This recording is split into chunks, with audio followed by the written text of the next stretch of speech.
guys, so I haven't mentioned it at all since really, but a couple of months back I talked a little about my living situation and starting up on a new website called Patreon. Anyway, as a perk for people who are over there and who have been supporting me there, I did promise I was going to do Q&A videos. So basically this is a regular Q&A, it's just going to be extra length so all of us can enjoy, and these are questions specifically from people over there, to which I said that I wouldn't skip any. Of course. So this is kind of a guaranteed way of getting a question on the show without having to run the roulette. And I'm just hoping that, because I'm going into this blind here, I'm hoping that I don't regret giving that clause that I will answer every single one. But hey, maybe we'll get some stuff out of me. Usually wouldn't. Actually, looking through, there's a fairly healthy mix on this from both GW2 questions and more personal things that I don't usually go into. So we shall see. All right, the first one I'm going to pick is from Narath Frostfire, who said, "Greetings. I was curious what your thoughts are about adding quests to Guild Wars 2, like Guild Wars 1 has, and pretty much any other MMO or RPG. I think it would add a lot of great depth and detail to the world, even with how great a lot of the world events are, especially in HoT Thorns. It just doesn't feel like enough to me. How fantastic it would be to go to Tyria and have a few, let's say 5 to 10 quests for the Exalted, and learn more about them and the different Exalted characters and more of their lore. Maybe have different quests available before the Siege of the City, and have some exclusive ones unlock after taking the city back. This is something that I've been pushing for a long time. I don't think it's the be-all and end-all, though. I found that traditional quests in Guild Wars 1 were best when they were tied to the story. So, for example, when you first got to Corner in Nightfall, the secondary quests you got made sense for the narrative at that point. So they were specifically about, oh, hey, you're the Sunspears, your leader is, the head has been cut off of your organization, you're scattered, you're in enemy territory, you're trying to survive, you're trying to shore up defenses. Meaningless, random side quests that don't have much to do with the rest of the narrative. I think we already get a lot of in vanilla-based Guild Wars 2 through dynamic events. And specifically with what you say here with Heart of Thorns, we do have less of that because they've not been scared to tie the meta events, at the very least, to the narrative of the map and the story. You know, like, all the meta events in Verdant Brink are actually particularly good for telling the actual story because it's about the packed fleet that's been just shot down. My main vision, though, with tying these two things together, I would love to see, with the story journal as we currently have it, as the UI currently works, there should be a little button, say you're on chapter 3, okay, of the story journal, you should be able to click onto chapter 3 and, like, get additional tasks, and it would swap the story journal into basically another page of various quests for you. But instead of being instances that have got lots of voice acting and have, as much detail as what we currently see, they're much more like we see with current traditional quests. They're very text-heavy. They can have voice acting if you like. They can have interesting mechanics if you like. But these are opportunities for the devs to explain more of the world to us. That's where I think the value of the traditional quests come in. Not necessarily the gameplay themselves they provide, just that overall better perspective of the world that you glean from them. And actually, again, I don't think it's the be-all and end-all. Yes, I would really love to see that. But another big thing that they can do is just make more stuff in your environment interactable. Whenever you go to one of these missions, like the Dermond Priory Library, for example, where there's a lot of stuff you can interact with and get extra information, that's when I find I'm having the most fun as someone who follows a lot of the lore. And that's when I think there are most opportunities to grab those casual players who don't follow the lore very much and get them more interested. I have found that consistently in Guild Wars 2. Whenever they litter those kind of interactable things around and put real thought into them, that's when I'm getting the most enjoyment. I think actually one thing I really find is a big shame with the Heart of Thorns maps is, yes, the meta events are a little better for properly telling story. A little. But the maps themselves tend to not have very much of that, oh, hey, interact with this and get some information. Now, there are a few specific areas. There's a video I want to do on one of them to do with a kind of spoilerish place in the Tangled Depths where there's lots of, like, lore interaction. You can answer questions about lore, and there's even a reward system and stuff there. But when you look at even the way that NPC dialogue is handled in Heart of Thorns, I think we've actually made a couple of steps back. There are NPCs who won't talk to you at all until you get the mastery, and unfortunately, once you have that mastery, what you're getting is generic dialogue from these guys now. When you press F, you'd usually expect the box to come up and, some specific dialogue. You're not really. You're just getting kind of generic interactions between the Pact Commander and the Nuhawk, and the Itzel, and the Exalted. And that kind of stuff's a shame. I do think it's really silly. ArenaNet have to see the value of having traditional quests because they keep trying to shoehorn it into the game through achievements. This is a long-standing thing that they're still trying to do to this day. With even the expansion. So in the expansion, there is a quest chain that you can do where the eventual reward is a really cool item. I think a lot of people would like it. It consumes 250 bloodstone dust a day. And what it does is it encourages you to go to all these various things I just talked about you can interact with in the Auric Basin. You kind of move around all of them and then eventually go to an NPC. And basically, they're trying to do questing, but through achievements, and it's just silly. I get it. A big part of Guild Wars 2's identity is that you don't have traditional questing, that you have dynamic events. But there is value there, and I don't care if they re-implement them and call them not quests, side stories, or secondary objectives, or whatever you want, right? Come up with your crappy little reason. This should be in the game, and I'm still a big advocate for it, and I think I will continue to be, because the way they're kind of axing it in through the achievement system just isn't good enough to me. Alright, next question is actually the very first one. I just didn't want to open the video with it. This is from Rufus, who says, "Hey WP, are there any new LPs planned, especially the new Tomb Raider?" Well, hopefully, actually. I can't say I'm in a financial position, I think anyway, to afford an Xbox One, specifically for a single game. And I've heard that the new Tomb Raider is going to be coming out on PC a lot later than the others. These are on the radar. To be honest with you, if I'd never done X2 at all, you would still have been seeing LPs going out at this point. There are much easier Let's Plays that I could have been doing. You know, Let's Plays with Matt, for example, especially like the old horror games we used to play and more casual stuff, that easily could have been going out, but I would feel really wrong at this moment doing a Let's Play without finishing X2 first. You know, I really don't care how few people there are that want to watch it. For me, that's about my own enjoyment. That's my own satisfaction. I really miss that game and that universe, and I want to go back to it. But then the idea that I have to wait to do X2 before anything else, X2's got a whole load of stuff I want to get in place before I start that. So that's basically the situation there. There will be new LPs. It's actually then a lucky thing for me that Tomb Raider, you know, 2015 or whatever, is coming out far later in, you know, after consoles on PC, because that gives me a little bit of time. So yeah, that's basically my answer there. I do want to get back to other Let's Plays, absolutely. This isn't a Guild Wars 2 pure channel forever and ever more. Fabian said, "I really, really want to ask inappropriate personal questions, but I tried to resist." He says, "How do you keep yourself motivated to work on stuff all the time? Do you just have a lot of discipline? What do you do when you're unmotivated?" This is something I think pretty much everyone struggled. I envy you, right? If you go through life and you've never struggled with diligence, right? With learning how to work, learning how to do stuff, then you live a blessed life indeed. I actually think one of the most difficult things about being self-employed is knowing how much is enough and how much is too little. You know, I have been in a constant state the past 2 months, since I started streaming, basically, even before then. I've been in a constant state of, not to the level of depression, but, you know, upset with myself that there's not more I could do. You know, there's so much that I want to do. Every day there's so much more, and it's a really, really difficult job finding that fine line of happiness between having no inspiration and no motivation to do anything and having too much and too little time. It's a very fine line, and I struggle walking that consistently all the time. Truth is, there are people who are more consistent than I am out there. You know, you'll see a video doesn't come out every now and then on my channel. Hell, last week there were 2 days that week that there wasn't a video. There was a lot of family stuff going on in my life at the time, to be fair, which a lot of people would forgive me for. But to me, no questions asked. I think there should be something every day. And I think the most powerful thing for me, and I know this is a really boring answer, but it's like getting a schedule.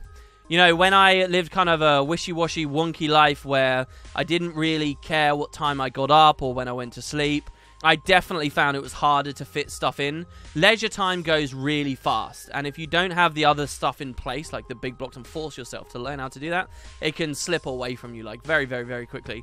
I actually remember when I was at school, and I was, I don't know, maybe 14 or something, I remember we had an assembly.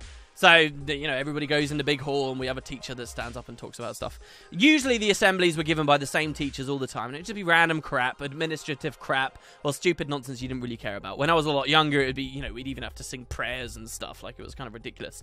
One really sticks out to me, and I really believe this. It didn't blow my mind at the time, but for some reason it stuck in my head. It was a teacher who never really gave assemblies, ever. And she got up and she did it, so maybe that's why I was curious in the first place. She was talking about time management. She was talking about how to be diligent, how to get your homework done. Now, for me at school, I was never very good at that because I didn't care about it, right? If you actually don't care about something, if there's nothing you care about in the world, I've lived in that situation for years and years and years and years. I know exactly how that feels, and it sucks. You can only hope that in time there'll be something that really captures you and you end up good at. But, this teacher, right, let's assume there is some enthusiasm in you somewhere, right?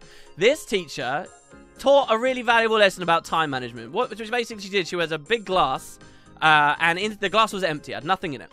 And then in her other hand, she had some tennis balls. This was a big glass, like a jar, right? She had some tennis balls, and she had a bag of sand. And she was like, look, this jar represents the time you've got in your day, okay? Now, the sand is just the random crap that you're going to spend all your life doing for leisure and without really planning, okay? Now, if we put the sand into the jar first, and she pours the sand in and it goes up to level, she says, cool, it's filled up most of your day.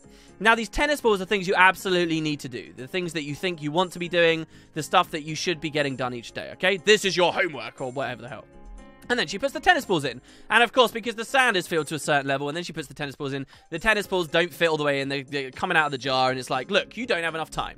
And then she just kind of poured it out. Very simple exercise. And she said, but if we do this the other way around, if you actually plan and get the stuff you have to do done first, and she puts the tennis balls in first, and then you put in all your sand, she said you can get the same amount of leisure, the same amount of stuff that you wanted to be doing, ideally, or, you know, that random nonsense. But because you planned and you did the important stuff first, everything fits in.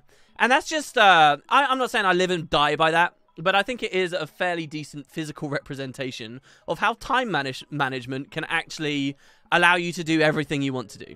And again, I wouldn't listen to me. I feel like I have not mastered that whatsoever. There are a billion things I want to do and I can't do. And you've got to figure out where the line is. A lot of people tell me I'm a hard worker. A lot of people tell me I work way too much and I need to put in more leisure time. I never actually think that about myself. I think I could be putting in more work. But then I get stressed out when I do more and it's difficult. Anyway, that was a really long answer to your question there. But I'm probably not the most shining example of someone with a lot of discipline, honestly. Next one's from Derek Grant, who had a bit of a story, spoiler-ish, about Heart of Thorns, so I'll leave that. There's a secondary question. Are you disappointed that Heart of Thorns is lacking ambient lore moments? Playing through Corteria, you're presented with so many dialogue tidbits and audio conversations referring to events of the past, important lore moments, and important character observations. After playing Heart of Thorns and traversing the jungle, I feel like a lot of that's lacking, but I'm not sure if it's the devs trying to keep the contextual threat of Morgemoth. That said, there is so much more that could have been said about the Druids, the Maguma, the Bloodstone, the Asura that is steeped in the history of the Magus Falls. I mean, I already kind of answered this in a previous question, but yes, I do think it's lacking, absolutely. I think there could be more. I have no problem with focus. For the actual narrative, I have no problem with focus, and I have no problem with there being a narrow focus either at that, but I definitely was left wanting a lot more, and specifically from a story perspective, I think what we got in Heart of Thorns was atrociously low. Not just in terms of the ambient dialogue that's clearly missing, but or, you know, contextual information you can get about the world as you're describing here, but in terms of the core story we got as well, I think it's really, really, really low, and it's no wonder that they never managed to really engage a lot of people with it when they just didn't have that much time. I'll have a full review out very, very soon on the full story. I've got a lot to talk about with that. Dylan Campbell says, how have you felt about the awesome reaction to Patreon? Also, any update on moving out?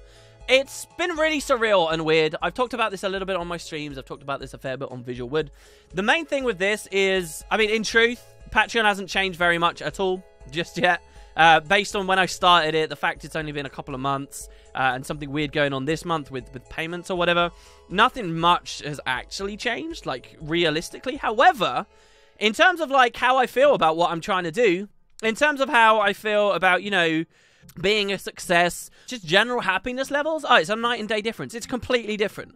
It is complete, and it's really affected me with other stuff too. Like, it feels like with weird, stupid ideas I have, it's like now I have so much motivation to just do it anyway. Like, before I'd have some really dumb idea, and I think, oh, don't do it. It's never going to lead to anything. But now I actually think, I'm like, oh, just do it anyway. It might lead to something. There's that underlying confidence there, and it's really odd.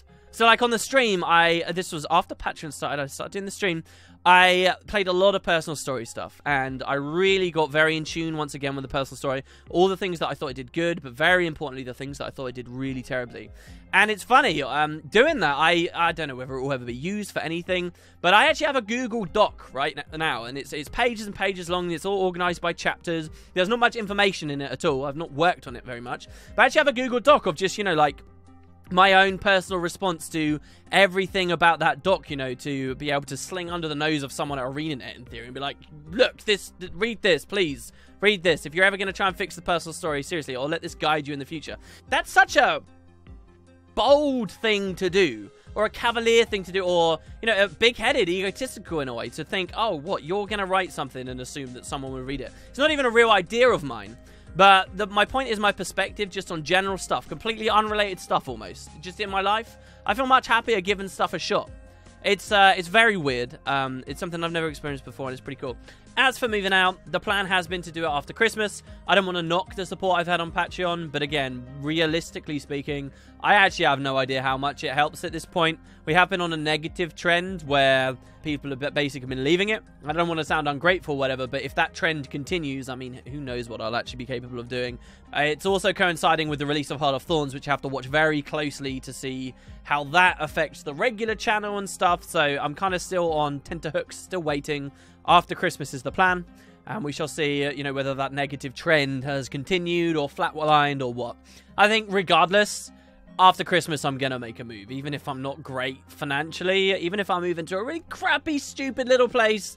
I don't care, to be honest. It's been long enough. I want to get my life on the move. Next question is pretty crazy. It's from Linus, who says, if you could commission a piece of fan fiction from a professional writer, what story would you ask for? And then as an addendum also asks, have I considered playing something more like Machine for Pigs with VR? VR, I would actually love to cover it more as things roll up with VR. VR is still very much on my radar. I haven't looked at it enough, though, recently to truly know what's really hot and good and amazing in the VR world.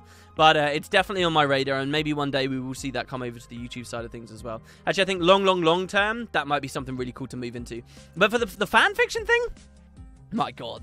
Basically what you're saying, because it's written by a professional, is I can expect professional quality storytelling as if, you know, there had been a book or something. Are we talking like a short story?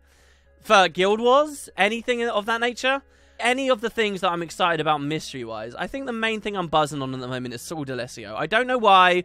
I just love the idea of his journeys through the mist. I'm more excited about what happened to him than I am about what happened to Ritlock, for example, through the mists. I'm more captured by him than I am by most characters. It's those ones with big mysteries. Avinia would be another one. Perhaps something that happened to Livia at the end of GW1 would be another one. One thing I always really wanted to do years ago, when Lightfall was new, and at the same time was very much into the Oblivion modding scene. These two games came out fairly close. I used to really like the idea of doing a total conversion mod of Nightfall. That was a retelling of the Nightfall story in the Oblivion engine, so you could tell it so much better, right? Because I genuinely do like that story so much. And, you know, along the same lines, I think a novelization of that story, would be so cool. We were in the same situation back then as we are now, you know, like Cormir was this really great underappreciated character that everyone just thought stole their glory. But if you really paid attention to the plot, you saw she did some incredible stuff. And we're kind of in that situation with Traherne as well, right, for Guild Wars 2. But a novelization of any of the games, really. I actually don't think, no matter how professional of a writer you are, I don't know how savable the Prophecy story is.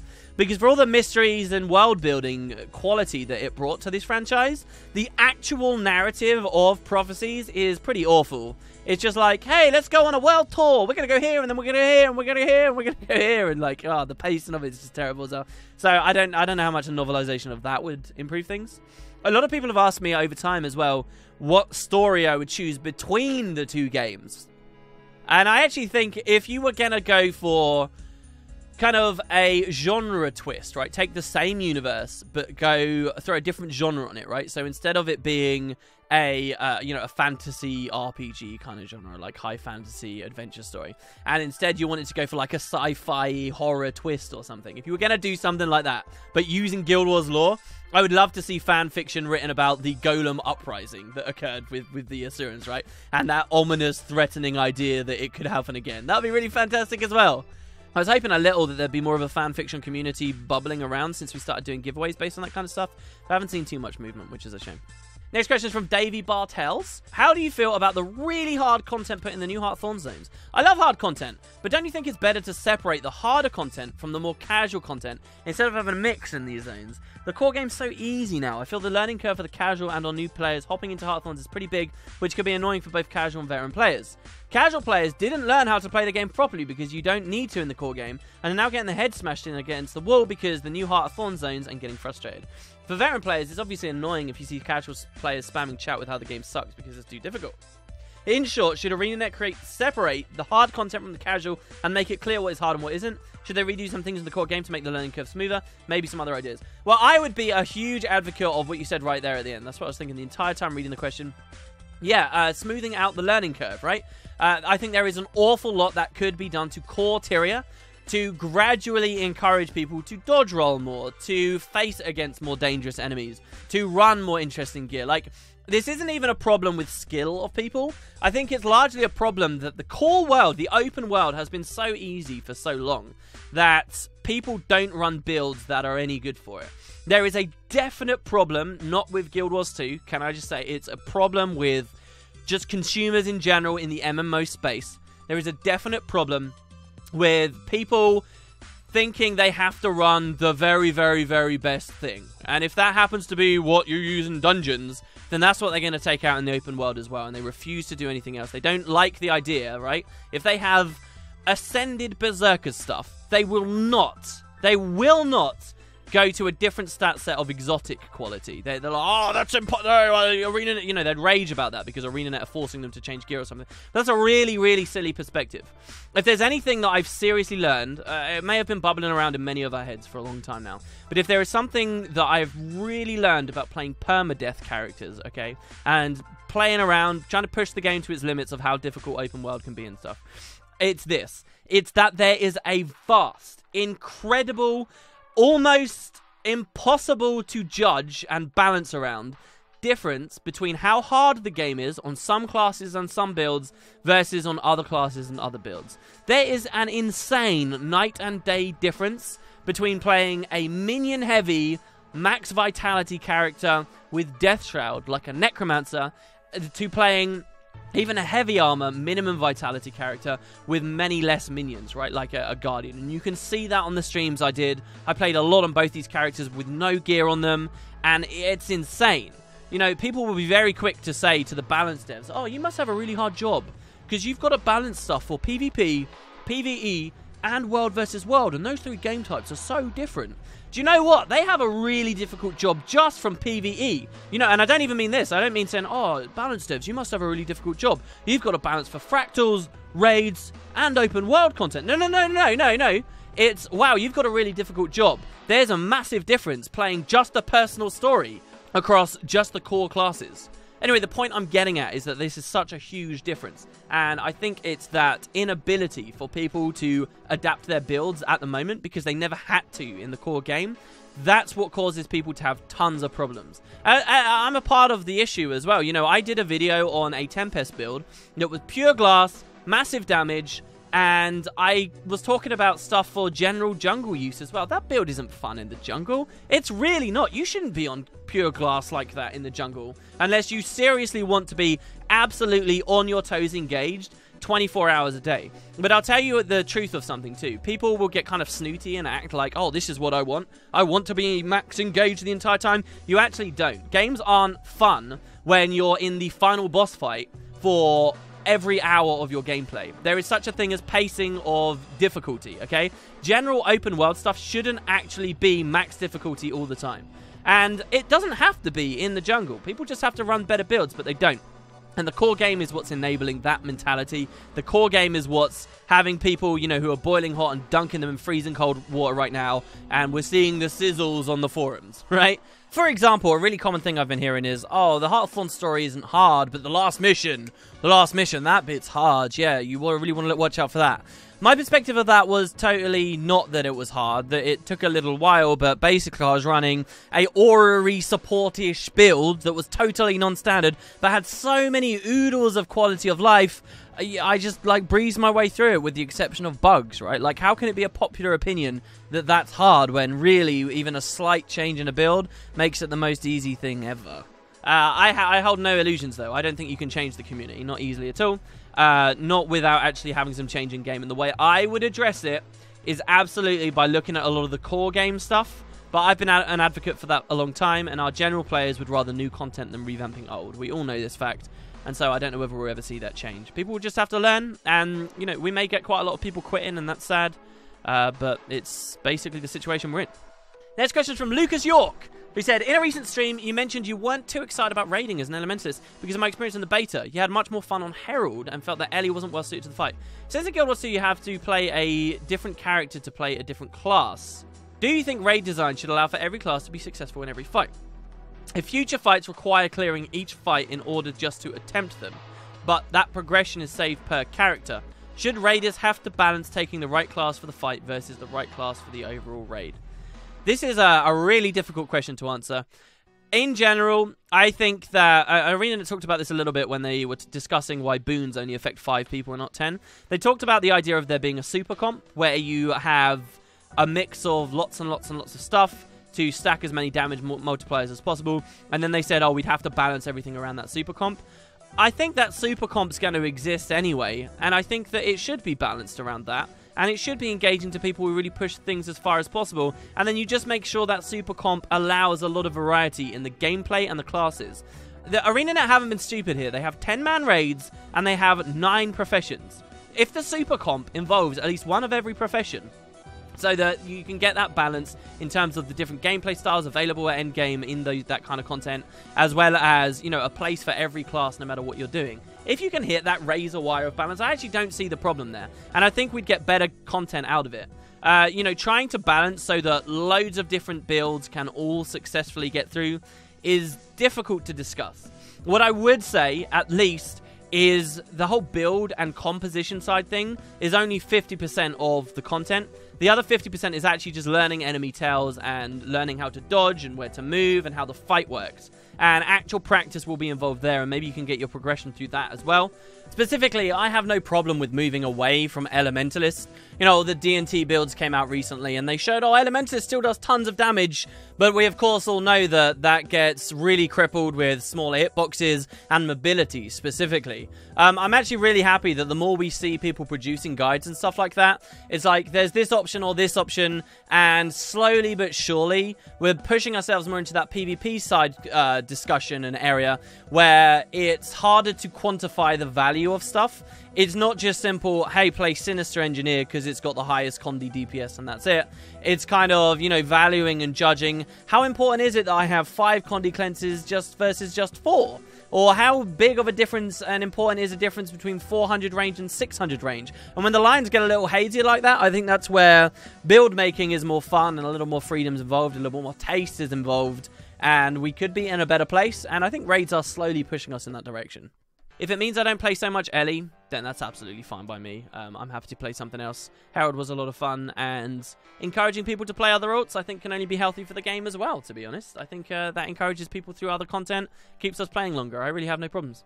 Brian Stevenson says, hey WP, do you still talk to Magical Mike or Guild Wars Buddy? I remember you used to collab with him sometimes. Not really. When I started streaming, Guild Wars Buddy did leave me a message on Twitch, and we talked a little bit, but not very much. I haven't spoken to Magical Mike for ages. For those who don't know, I did a lot of jumping puzzles with Magical Mike, and I think the very first collab I ever did, ever on YouTube, was, we were talking a lot about raids here. Guild Wars 1 super difficult content. 2 missions, specifically, were released in factions. One was called The Deep, and one was called Ergo's Warren. And I did some videos. There very little people have watched them. I did some videos doing commentary and a walkthrough on those missions. But rather than talking about the gameplay, I was trying to talk about the lore a lot. Anyway, I did a collab with Guild Wars Buddy in voice, and Mike was in-game. And I'm pretty sure that was one of the first collabs I ever did. And I remember being really nervous, and it's a very bizarre memory to look back on, actually, now these days. I also distinctly remember, I think the first collab I did on someone else's channel was Guild Wars Buddies 2. And you can see me over there, I think we were on the Ring of Fire or something. And that was when I learned about myself, that when it wasn't on my channel, I was way more relaxed and, you know, way more capable of just shouting and talking about random nonsense and basically being a little bit more entertaining. But yeah, not too much talking, if any at all.